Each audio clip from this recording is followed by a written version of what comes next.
Baik. Selamat pagi, salam sejahtera bagi kita semua. Jumpa lagi bersama Bapak Yohanes Diki Hermancaksono pada pertemuan di kelas 6A. Ya, baik. Oke, sebelum kita masuk ke materi, bagaimana kabar kalian semua? Baik, baik. Oke, baik. Sehat ya. Ya, baik. Meskipun kita sedang berada di masa pandemi saat ini, tetap patuhi protokol kesehatan ya anak-anak semua. Oke, sebelum kita mulai ke materi yang pertama, alangkah baiknya kita berdoa terlebih dahulu. Untuk kelas 6A siapa ya? Ini ketua kelasnya. Oh, Mas Yohanes. Oke, baik Mas Yohanes. Oke Mas, silahkan pimpin doa terlebih dahulu Mas. Ya, baik Pak. Sebelum kita mulai pembelajaran pada pagi hari ini, berdoa mulai. Berdoa selesai. Ya, baik. Terima kasih Mas Yohanes yang telah memimpin doa pada pagi hari ini. Semoga pada pertemuan pagi ini kita dilancarkan dari awal hingga akhir ya. Untuk pagi hari ini apakah ada yang tidak masuk? Oh, ada. Siapa? Mbak Ulan. Oke, Mbak Ulan kenapa ya tidak masuk? Oh, sakit. Oke, baik. Kalau begitu kita semua doakan Mbak Ulan, semoga Mbak Ulan cepat sembuh ya. Semoga agar dapat mengikuti pelajaran bersama-sama kita pada minggu berikutnya. Oke. Bapak absen dulu ya. Tadi ya Mbak Ulan sakit. Kemudian Mas Fuad masuk. Masuk Pak. Ya, baik. Mbak Rizky masuk. Masuk Pak. Ya, baik. Selanjutnya ada Mas Wildan. Masuk. Oh ya, masuk. Oke, baik. Berarti ini masuk semua ya. Yang tidak masuk hanya Mbak Ulan. Oke, baik. Sebelum kita masuk materi yang pertama pada KD yang akan kita bahas hari ini, apakah ada yang masih ingat? Ayo, pada minggu lalu kita belajar tentang apa atau KD berapa? Ada yang ingat? Tidak ada?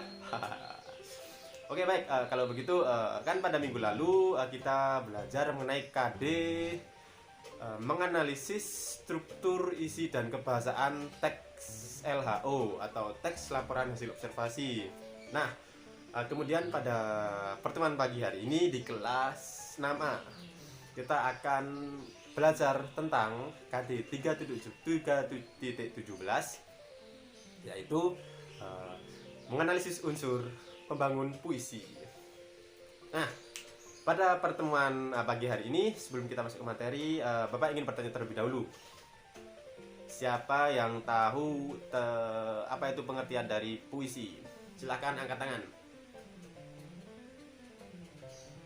Mas Wildan. Oke, siap Mas. Baik Pak, pengertian puisi. Puisi adalah teks atau karangan yang mengumpulkan pikiran dan perasaan penyairnya dengan mengutamakan keindahan kata-kata Pak. Ya, bagus Mas Wildan, jawaban yang bagus. Oke, itu tadi jawaban dari Mas Wildan sudah benar ya anak-anak. Jadi puisi adalah teks atau karangan yang berisi atau mengungkapkan pikiran dan perasaan penyairnya dengan mengutamakan keindahan kata-kata. Nah, di dalam puisi tersebut kita dapat mengungkapkan berbagai hal, yaitu perasaan atau kegelisahan, kemudian atau pengagungan yang kamu ungkapkan dalam bahasa yang indah. Oke, bagus. Setelah kita mempelajari apa itu pengertian dari puisi, selanjutnya kita akan menjelaskan atau belajar tentang unsur-unsur pembangun puisi. Nah, apa saja sih unsur-unsur pembangun puisi? Ayo, ada yang tahu tidak? Mungkin dari Mbak Putri sama Mas Fuad bisa menjawab? Ya, Mbak Putri. Baik Pak. Ya, unsur pembangun puisi itu ada dua Pak. Yang pertama ada unsur ekstrinsik dan yang kedua ada unsur intrinsik Pak. Ya, bagus, jawaban yang bagus dari Mbak Putri. Ya benar. Jadi unsur pembangun puisi itu ada dua ya anak-anak. Yang pertama ada unsur ekstrinsik, yang kedua ada unsur intrinsik. Nah, dari kedua unsur tersebut, siapa yang tahu apa itu pengertian dari unsur ekstrinsik? Tidak ada yang tahu? Oke. Kalau begitu akan Bapak beri penjelasannya. Nah, jadi unsur ekstrinsik dalam puisi itu adalah unsur yang berpengaruh pada keutuhan dan pembentukan puisi dan terdapat di luar karya sastra atau puisi itu sendiri. Nah, di dalam unsur ekstrinsik ini terdapat jenis-jenisnya. Yang pertama adalah unsur biografi. Oke, pada unsur biografi ini, unsur ini ialah yang berisi latar belakang dari seseorang pengarang. Kemudian yang kedua ada unsur sosial. Unsur sosial yaitu ialah kondisi masyarakat pada saat puisi ini telah dibuat. Kemudian yang ketiga ada unsur nilai. Nah, unsur nilai ini berisi tentang unsur yang berkaitan dengan politik, seni, adat istiadat, dan lain-lain. Oke, selanjutnya setelah unsur ekstrinsik, kita berpindah ke unsur intrinsik. Siapa yang tahu apa itu unsur intrinsik? Tidak ada yang tahu? Oke, kalau begitu akan Bapak beri penjelasan. Unsur intrinsik adalah unsur yang terdapat di dalam karya sastra puisi itu sendiri. Nah, di dalam unsur intrinsik ini terdapat berbagai jenis-jenis lainnya ya. Oke, yang pertama adalah tema. Kemudian yang kedua adalah rasa. Yang ketiga adalah nada. Yang keempat adalah tujuan. Yang kelima adalah gaya bahasa. Yang keenam adalah rima. Yang ketujuh adalah tipografi, yang kedelapan adalah imajinasi, dan yang terakhir adalah kata konkret. Oke, kembali ke tema. Tema yaitu pokok pikiran dasar dari sebuah puisi untuk dapat dikembangkan menjadi sebuah puisi yang utuh. Nah, di dalam kita sebelum membuat puisi, terlebih dahulu kita menentukan tema apa yang akan kita buat ya. Contohnya tema tentang kesedihan. Nah, kemudian setelah kita mengetahui tema tersebut, nah kemudian kita kembangkan ke dalam puisi yang utuh. Kemudian yang kedua adalah rasa. Rasa yaitu sikap dari seorang penyair untuk dapat menghadapi pokok permasalahan yang terdapat dalam puisinya. Kemudian yang ketiga adalah nada. Nada yaitu sikap dari penyair kepada para pembacanya sebagai contoh komunikasi ya untuk agar pembaca tersebut paham. Kemudian selanjutnya adalah tujuan. Nah, tujuan di sini yaitu berisi pesan yang ingin disampaikan oleh seorang pengarang kepada pendengar atau pembacanya. Nah, tujuan di sini kita sebagai penyair atau pengarang kita akan memberi tahu pesan yang kita sampaikan kepada pendengar kita atau pembaca kita agar pendengar dan pembaca kita memahami apa sih isi yang dapat kita ambil dalam puisi tersebut, seperti itu. Kemudian yang selanjutnya adalah gaya bahasa. Nah, gaya bahasa yaitu adalah sebuah rangkaian kata yang bersifat berlebihan atau dapat berkesan seperti merendah diri. Nah, di gaya bahasa ini kita dapat seperti apa ya? Hiperbola. Nah, contohnya. Kemudian selanjutnya adalah rima. Rima yaitu kesamaan dari bunyi atau nada. Kemudian yang selanjutnya adalah tipografi. Tipografi yaitu bentuk dari penulisan sebuah puisi. Kemudian yang selanjutnya adalah imajinasi. Nah, di dalam imajinasi ini kita sebagai penyair atau pengarang puisi kita harus menggunakan imajinasi kita untuk merangkai kata-kata terhadap puisinya.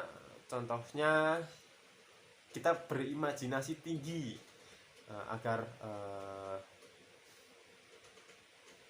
kata-kata atau perwujudan kata tersebut dapat berwujud, sehingga para pendengar dapat memahami apa yang dimaksud, seperti itu. Kemudian yang terakhir adalah kata konkret. Nah, ada dalam kata konkret yaitu keinginan dari seorang penyair untuk menggambarkan suatu hal yang lebih dengan berwujud atau konkret. Nah, seperti itu teman-teman semua. Dari unsur-unsur pertama tadi, dari pengertian, terdapat unsur ekstrinsik dan intrinsik, sampai yang terakhir Bapak jelaskan pesan ini. Apakah ada pertanyaan? Kalau ada, mungkin bisa angkat tangan. Oke, Bapak kira tidak ada yang angkat tangan, berarti sudah paham semua ya. Nah, meskipun masih ada yang malu-malu atau malu ingin bertanya, nanti bisa dipelajari lagi di rumah. Oke, untuk tugas mengenai unsur pembangun puisi mungkin dibagi menjadi berapa orang ini ya? Dibagi menjadi 4 kelompok. Kemudian setiap kelompok mencari puisi, terserah itu mau puisi tentang kegelisahan atau kebahagiaan atau apa, terserah. Kemudian analisislah dari unsur-unsur tersebut. Minggu depan di pertemuan selanjutnya presentasi ya, per kelompok satu-satu perwakilan saja. Mungkin itu. Apakah tugas yang Bapak berikan sudah jelas? Ya, baik. Kalau sudah jelas, terima kasih pada pertemuan pagi hari ini di kelas 6A. Nah, sebelum mengakhiri, jadi di dalam pagi hari ini atau di pagi hari ini tadi kita belajar mengenai puisi, yaitu penjelasan apa sih puisi itu, terus apa sih unsur ekstrinsik dari puisi. Terdapat 2 tadi, yaitu ada unsur ekstrinsik dan intrinsik. Kemudian yang terakhir tadi adalah penugasan ya. Ya, baik. Oke. Cukup sekian untuk mengakhiri kegiatan pada pagi hari ini atau pembelajaran pagi hari ini. Mungkin Mas Yohanes ya tadi ya, ketua kelasnya ya. Oke. Dapat memimpin doa untuk mengakhiri kegiatan pada pagi hari ini. Mas Yohanes, saya persilakan. Ya, baik Pak.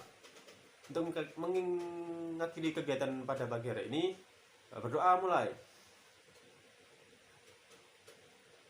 Berdoa selesai. Ya, Bapak cukupkan. Semoga pada materi pagi hari ini apa yang sudah Bapak jelaskan dapat bermanfaat dan menambah ilmu bagi kita semua. Cukup sekian dari Bapak. Apabila ada kata-kata yang kurang berkenan, Bapak mohon maaf. Terima kasih, hati-hati di jalan. Sampai jumpa pada minggu depan. Jangan lupa PR-nya dikerjakan ya. Dadah.